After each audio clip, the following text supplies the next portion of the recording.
우리 하나님 말씀 보겠습니다. 잠언 31장 1절에서 12절입니다. 잠언 31장 1절에서 12절 우리 다 같이 교독하겠습니다. 제가 먼저 봉독합니다.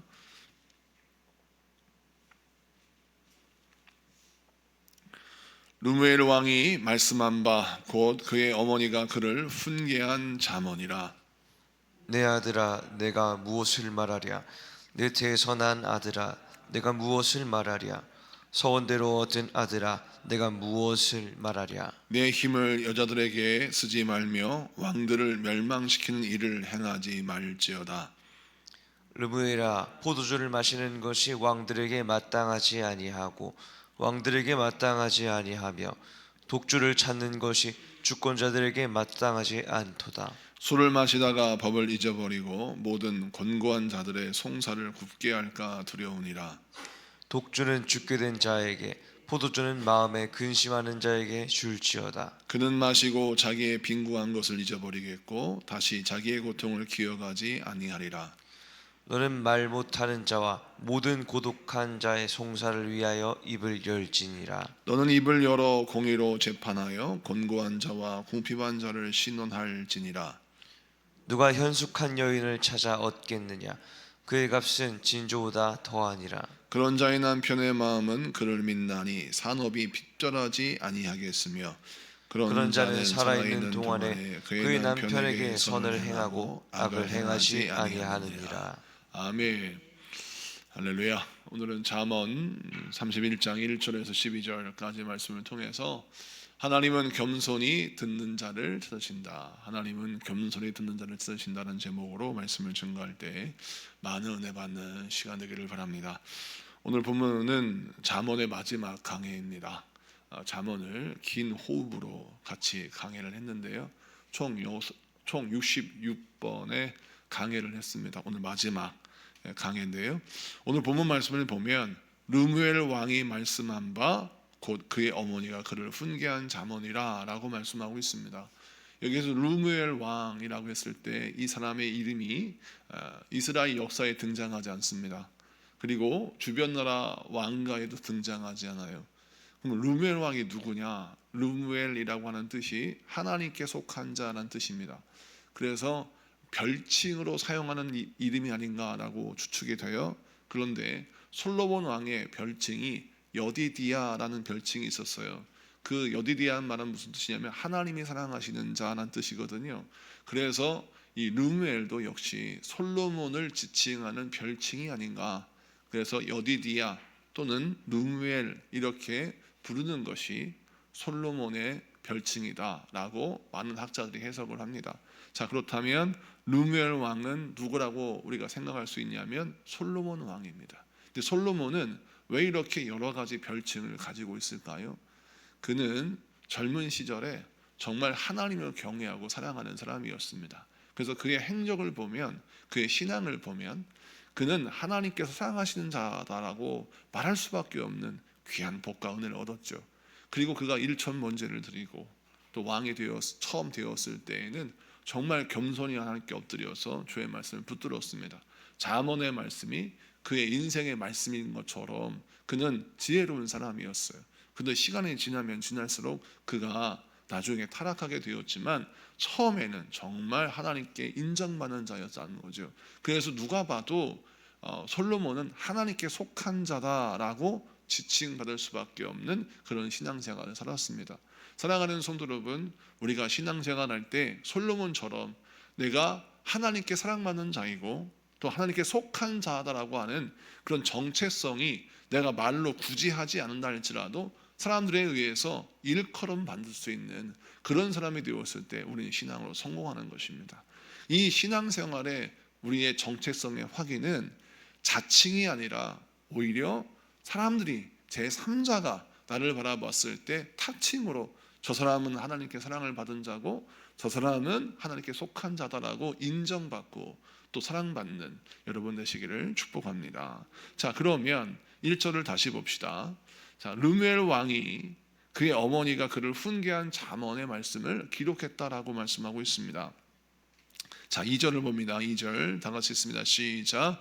내 아들아, 아들아 내가 무엇을 말하랴? 내 태에서 난 아들아 내가 무엇을 말하랴? 서원대로 얻은 아들아 내가 무엇을 말하랴? 아멘. 1절과 2절을 연결시켜 보니까 자, 솔로몬의 어머니가 밧세바가 아들을 소원하여 낳았다라고 말합니다. 이 이유는 뭐냐면 밧세바와 다윗에게 처음 난 아들이 죽었죠. 그러니까 사실 이 밧세바에게는 본인의 죄가 있고 또 허물이 있었기 때문에 본인이 하나님의 은혜가 아니면 아들을 낳을 수 없을 것이라고 생각을 했을 것입니다. 그래서 하나님께 소원했을 것이고 기도했을 것이고 하나님의 궁의를 구했을 것입니다. 그래서 낳은 아들이 솔로몬이죠. 그런데 그 솔로몬이 어떻게 성장해야 합니까? 본인이 깨달을 때에는 하나님 앞에 죄를 범하면 하나님은 그 죄를 반드시 묻는다라는 것을 깨닫게 되었기 때문에 그가 회개하고 돌이켜서 솔로몬에게는 하나님의 말씀을 통하여 바로 살고 바로 바른 길을 걸을 수 있도록 그 인생을 계획해야 되겠다라는 생각이 들어서 솔로몬에게 하나님의 말씀을 가르치는 겁니다. 그래서 3절 이후부터 보면 솔로몬의 어머니가 솔로몬에게 하나님의 말씀을 대언하는 것을 보게 됩니다. 여러분, 솔로몬이 어떤 사람이에요? 솔로몬은 많은 왕들이 보물을 가지고 와서 돈을 싸들고 와서 솔로몬의 지혜를 들었던 그런 훌륭한 왕입니다. 스바 여왕이라는 사람은 역대하 9장에 보니까 달란트 120달란트를 가지고 몬 향품과 보석을 가지고 솔로몬에게 와서 그의 지혜를 듣고 그에게 도움을 얻었습니다. 여러분, 금 120달란트가 얼마나 큰 돈입니까? 여러분, 달란트 비율을 보면 1달란트, 2달란트, 5달란트 이렇게 달란트 비율을 볼 때도 5달란트, 1달란트도 엄청난 금액인데 금 120달란트면 정말 상상할 수 없는 금액이죠. 그런데 그런 큰 금액을 가지고도 솔로몬의 지혜를 들었습니다. 그렇게 대단하게 실력이 있는 사람인데 그런 사람에게 어머니가 충고를 합니다. 여러분, 사실 어머니가 똑똑하겠습니까? 솔로몬이 똑똑하겠습니까? 누가 봐도 솔로몬이 똑똑합니다. 훨씬 더 많은 지혜를 가지고 있고 훨씬 더 많은 지식을 가지고 있겠죠. 그런데 그가 왜 어머니의 조언을 마음에 새기고 기록합니까? 이는 무엇이냐면 솔로몬은 똑똑하고 지혜로운 사람인 듯 하지만 그도 역시 약점이 있기 때문입니다. 그도 역시 자기 신앙생활에 삶의 한계가 있기 때문에 그 한계와 어떤 문제를 지적하고 또 조언해 줄 수 있는 사람은 가장 가까운 가장 사랑하는 사람이 그 일을 할 수 있는 것이죠. 그래서 솔로몬의 어머니가 솔로몬에게 그가 앞으로 왕의 일을 감당하면서 주의해야 될 것이 무엇인지를 그 어머니의 입술을 통해서 하나님을 선포하게 하신 겁니다. 그런데 그렇게 똑똑한 솔로몬도 어머니의 조언을 귀담아 듣고 그것을 기록함으로 바른 길을 걷는 것이죠. 여러분, 자녀를 망치려면 자녀에게 매를 거두고 자녀를 살리려면 자녀에게 매를 들어야 된다라고 말하는 이유가 무엇입니까? 이유는 그만큼 자녀가 부모의 조언을 받고 성장했을 때 지혜로운 자가 되는 것입니다. 그래서 우리가 하나님 앞에 항상 바로 섰을 때에는 하나님의 말씀을 통하여 지혜로운 자가 성장하기 위해서 자녀에게 무엇을 회복시켜야 되냐면 듣는 귀를 회복시켜야 합니다. 솔로몬이 1천번제를 드린 이후에 하나님 앞에 그 복을 구했지 않습니까? 듣는 마음을 주옵소서. 근데 듣는 마음을 달라고 기도한 건 무엇이에요? 하나님의 은혜가 공급되고 지식이 공급되어야 그가 사는데 한 번의 공급으로 만족하면 초반은 잘 될 수 있어요. 후반은 결국 타락하고 넘어질 수밖에 없는 거죠. 여러분, 우리가 신앙생활하면서 처음과 끝이 동일한 복된 인생이 되어야 할 줄로 믿습니다. 그러기 위해서 우리가 어떤 신앙생활을 해야 합니까? 하나님 앞에 듣는 마음이 회복된 사람이 되어야 합니다. 하나님은 지금도 우리에게 찾아오셔서 우리의 심령을, 우리의 마음을 감찰하십니다. 지금도 우리 하나님은 이 세계를 다니시면서 누구를 찾으시느냐? 듣는 마음을 가진 자를 찾으십니다. 겸손히 하나님의 말씀을 듣고 그 말씀에 순종할 준비가 된 자, 그런 사람을 하나님이 찾으시고 그 사람을 쓰시는 거죠. 만약 듣는 마음을 상실했다, 하나님이 버리시는 겁니다. 그래서 우리는 예수 믿고 구원받는 것은 하나님의 전적인 은혜고 그것은 우리에게 큰 선물입니다. 그런데 예수 믿고 구원받은 우리들이 이 땅에서 천국을 가진 자인데 그 천국을 가진 자가 하나님께 쓰임받는 인생을 좀 살고 천국에 입성하고 상급을 쌓는 것이 얼마나 귀한 일이겠습니까? 여러분, 우리의 인생 하나님께 쓰임받기 위해서 우리가 어떻게 신앙생활을 해야 합니까? 듣는 귀가 열려야 합니다. 겸손히 엎드릴 줄 알아야 합니다. 그래야 그 하나님이 글을 쓰십니다. 그런데 만약 내가 조금 잘 된다고 듣는 귀를 닫고 하나님 말씀에 무릎 꿇지 아니하면 하나님은 당신의 축복하는 선을 거두십니다. 그럴 때 성경은 등장하죠. 제 아무리 솔로몬이라도 하나님의 돕는 손을 거둬버리시면 그의 아들 대해서 완전히 망가져 버리는 거예요. 그럼 우리가 신앙생활할 때 항상 명심해야 될 것이 하나님 태평성대와 대를 이어가는 축복과 은혜를 얻기 위해서라도 주여 내 귀가 나의 심령이 하나님의 강권적인 능력으로 열려지게 하여 주시옵소서 라고 기도하는 저와 여러분 되시기를 축복합니다. 그 다음 말씀을 좀 보면 3절, 4절, 5절을 보겠습니다. 3절, 4절, 5절 다 같이 읽습니다. 시작. 내 힘을 여자들에게 쓰지 말며 왕들을 멸망시키는 일을 행하지 말지어다. 르무엘아, 포도주를 마시는 것이 왕들에게 마땅하지 아니하고 왕들에게 마땅하지 아니하며 독주를 찾는 것이 주권자들에게 마땅하지 않도다.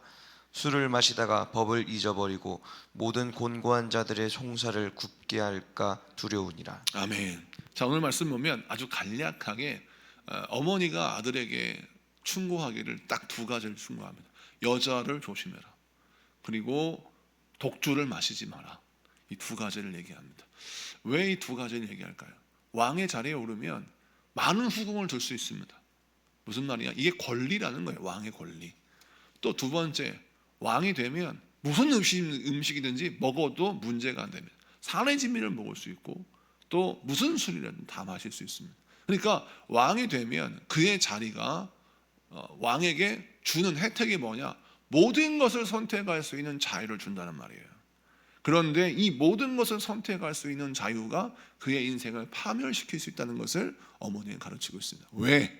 밧세바는 그 모든 권리가 내 것이다라고 생각하고 죄를 범했던 다윗이 어떤 일을 벌였고 자기도 어떤 죄를 저질렀는지를 본인 분명히 알고 있기 때문입니다. 그래서 자기 아들만큼은 부모의 죄를 따라하지 않기를 원했어요. 부모가 걸었던 잘못된 길을 가지 않기를 원했습니다. 그래서 솔로몬에게 무엇을 강조합니까? 아무리 많은 여성을 선택할 수 있고 많은 후궁을 데리고 있을 수 있는 권리가 있다 할지라도 너는 여자를 조심해야 된다. 만약 많은 여성에 둘러싸여 있으면 너는 판단력을 흐릴 것이고 나라는 도탄에 빠질 것이고 너는 파멸할 것이라고 설명하는 겁니다. 술도 마찬가지죠. 술을 마시게 되면 판단력이 흐려지기 때문에 올바른 송사를 해결할 수 없다라고 성경은 기록하고 있습니다. 자, 그래서 어머니도 아들에게 말합니다. 아무리 술을 마실 수 있는 권리가 있고 술을 마실 수 있는 돈이 있고 술을 마실 수 있는 여유가 있다 할지라도 주님 앞에 절제해라라고 말씀합니다. 그렇지 않으면 너는 판단력을 잃어버릴 것이다 라고 말하는 것이죠. 자, 그런데 이 말이 틀린 말이니까 맞는 말이죠. 솔로몬은 이 말을 듣고 순종했어야 했습니다. 그런데 그는 어떤 선택을 했습니까? 자, 어머니는 많은 여성을 데리고 있지 말라라고 했어요. 그런데 솔로몬이 가만히 보니까 외교를 할 때 하나님의 말씀에 순종해서 처음엔 열심히 정치를 했어요. 나라가 부강했습니다. 그런데 참 사람이 희한하죠. 잘 되고 형통하면 어떤 욕심이 생기느냐? 더 잘 되고 싶은 거예요. 그러다 보니까 빠른 길을 가고 싶어요. 가만히 보니까 지금까지 말씀에 순종해서 내가 어렵게 이 일을 얻었는데 앞을 딱 보니까 견눈질을 해서 보니까 쉬운 길이 옆에 있는 거예요. 얼마든지 쉽게 성공할 수 있는 길이 있습니다. 그게 뭐냐면 결혼을 통해서 맺어지는 혼인 정치, 혼인 외교입니다. 자, 이방인 나라와 혼인을 맺으면 딸을 주던 아들을 주던 간에 이렇게 이방인과 혼인으로 말미암아 결혼으로 말미암아 외교를 맺고 동맹을 맺으면 쉽사리 힘을 얻고 무역의 장로를 넓힐 수가 있는 거죠. 여러분, 요즘 우리 세계를 보면 트럼프가 관세 정책을 통해서 전 세계 경제를 흔들지 않습니까? 그것처럼 이 땅에도 그 당시에도 나라에서 생산해내는 농산물 또 여러 가지 제품들을 다른 나라에 파는 것이 굉장히 중요한 경제적인 화두였습니다. 그래서 솔로몬은 다른 나라와 외교의 정책을 통해서 사람들에게 다른 나라들에게 물건을 팔고 많은 이익을 얻고 싶었어요. 그러니까 가장 손쉬운 방법이 아들들이 많고 딸들이 많으니까 혼인 정책을 통해서 외계 동맹을 맺는 거죠. 자, 이것이 어떤 문제가 있었습니까? 본인도 많은 후처를 얻게 되고 본인도 그런 일들을 행하면서 솔로몬의 집에, 솔로몬의 왕국에 수많은 이방 여인의 후처들이, 후궁들이 들어앉게 되었습니다. 자, 그런데 솔로몬이 뭘 또 인정했냐면 그들을 데리고 오면서 그들의 신앙, 그들의 종교를 인정해 버렸어요. 그러다 보니까 솔로몬 궁 안에 온갖 우상 숭배가 판을 치게 됩니다. 그래서 그것 때문에 솔로몬이 하나님께 버림을 받습니다. 솔로몬의 인생의 마지막이 왜 초라하게 되었나? 이유는 뭐냐면 이 잘못된 선택. 어머니가 충고한 충고를 듣지 않았어요. 여러분, 사람이 똑똑하고 잘 나가고 뭔가 성공을 하면 내 생각이 맞다라는 자신감이 생깁니다. 하나님 앞에 절대 가지지 말아야 할 것은 무엇이냐? 내 생각이 옳다는 자신감입니다. 내 생각이 옳다는 자신감을 딱 갖는 순간에 하나님이 어떤 심판을 하시느냐? 그래, 네 말이 맞다라고 인정해 버렸어요. 이게 사실은 심판이에요. 징계예요. 하나님은 우리에게 말씀합니다. 네 생각이 맞아 라고 하나님이 내버려 두세요. 그건 징계예요. 그거는 복이 아니에요. 나는 인정하신 게 아니에요. 그건 징계예요. 하나님이 정말 사랑하신 사람은 네 생각은 틀렸어, 내 말이 맞아 라고 하나님께서 말씀하시는 겁니다. 우리 하나님이 그런 사인을 보내주세요. 여러 가지 상황으로. 그러면 우리는 어떻게 해야 돼요? 그 말씀에 순종해야 하는 겁니다. 근데 솔로몬은 그 모든 사인을 다 무시했어요. 끝까지 어머니 모르시면 가만히 계세요, 제 말이 맞아요, 이렇게 강조하다가 결국 솔로몬은 그의 마지막에 정말 부끄러운 모습으로 하나님의 부름을 받게 되고 그의 아들들 르호보암의 왕이 있어서 나라가 두 동강이 나버립니다. 이 말씀을 통해서 다시 한번 어머니의 성경지명을 보세요. 어머니는 그걸 보는 거예요. 아들이 이렇게 가다가는 큰일 나겠는 거예요. 그러니까 아들에게 어머니가 여자를 많이 두지 마라, 그리고 포도주를 마시지 마라, 독주를 마시지 마라 라고 말씀하고 있지 않습니까? 여러분, 이런 영안을 가진 기도자가 되어야 합니다. 여러분이 사랑하는 남편, 사랑하는 아내, 사랑하는 자녀들에게 이 말을 할 줄 알아야 돼요. 이렇게 얘기를 해서 그들을 건져내어야 그가 삽니다. 이거는 목숨을 걸어야 하는 겁니다. 신앙생활 할 때 제가 우리 할머니 얘기를 많이 하는데, 저희 할머니가 우리 할아버지 잘 나가실 때 항상 우리 할머니가 우리 할아버지에게 하신 말씀이 있었어요. 교만하면 당신 큰일 납니다. 자식들 다 망치려면 당신 교만하십시오 라고 할머니가 항상 우리 할아버지한테 하신 말씀이 있었어요. 그러면 우리 할아버지가 무릎을 탁 꿇으세요. 여러분, 제가 그 모습을 어렸을 때 지켜보면서 할머니의 말씀 속에 담겨있는 이 르무엘이라 일컫는 솔로몬의 어머니 바세바의 마음을 봅니다. 그렇습니다. 남편을 살리기 위해서는, 자식을 살리기 위해서는 이 말을 할 줄 알아야 합니다. 하나님 앞에 겸손해야 합니다. 하나님 말씀을 붙들어야 합니다. 하나님 말씀을 지켜야 합니다. 여자를 멀리하고 포도주를 멀리하고 항상 판단력을 잘 가져야 합니다. 여러분, 왕이 되면 자유를 많이 갖는다겠죠. 자유가 그 사람에게 저주가 될 수 있어요. 물질을 가지면, 힘을 가지면, 능력이 있으면, 기술이 있으면 자유를 갖습니다. 그 자유가 결국 나를 타락하게 하는 지름길이 될 수 있어요. 그러면 자유가 나에게 디딤돌이 되어야지 자유가 나에게 타락의 지름길이 되어서는 안 되는 거죠. 여러분의 인생이 자유가 여러분 인생의 디딤돌이 되고 여러분 인생의 기회가 되는 여러분 되시기를 축복합니다. 그 다음 말씀 10절을 봅시다. 10절, 11절, 12절 세 절을 다 같이 읽습니다. 시작. 누가 현숙한 여인을 찾아 얻겠느냐? 그의 값은 진주보다 더하니라. 그런 자의 남편의 마음은 그를 믿나니 산업이 필접하지 아니하겠으며, 그런 자는 살아있는 동안에 그의 남편에게 선을 행하고 악을 행하지 아니하느니라. 아멘. 이 말씀은 아주 간단합니다. 솔로몬에게 어머니가 뭐라 하냐면 지혜로운 아내를 얻기 위해서는 어떤 값이라도 지불해라 라고 합니다. 그러니까 이유는 뭐냐면 지혜로운 아내는 결국 남편을 복되게 하고, 11절 보니까 그런 자, 지혜로운 자의 여인은 남편의 마음은 그를 믿나니 산업이 핍절하지 아니하겠고, 그러니까 그의 모든 인생의 산업이 부강하고 형통하고 잘 될 거라는 거예요. 그래서 지혜로운 아내는 남편을 잘 되게 하는 사람이니까 네가 지혜로운 아내를 얻기 위해서는 어떤 값이라도 지불해라, 이런 뜻입니다. 자, 그러면 이 말씀이 우리가 어떻게 적용될까요? 우리가 신앙생활 할 때 여러분 인간관계의 친밀도를 결정할 때 주의할 게 있습니다. 하나님을 경외하고 언제나 하나님 안에서 답을 이야기하는 사람과 교제해야 합니다. 그러면 그 사람들을 교제하기 위해서 값을 지불하는 거예요. 그런데 반대로 우리는 어떤 사람을 만나기 원하냐면 나의 비율을 맞추는 자, 또 내가 듣기 좋아하는 것, 내가 또 얻기 원하는 것들을 갖고 있는 자, 이런 사람들을 우리가 좋아합니다.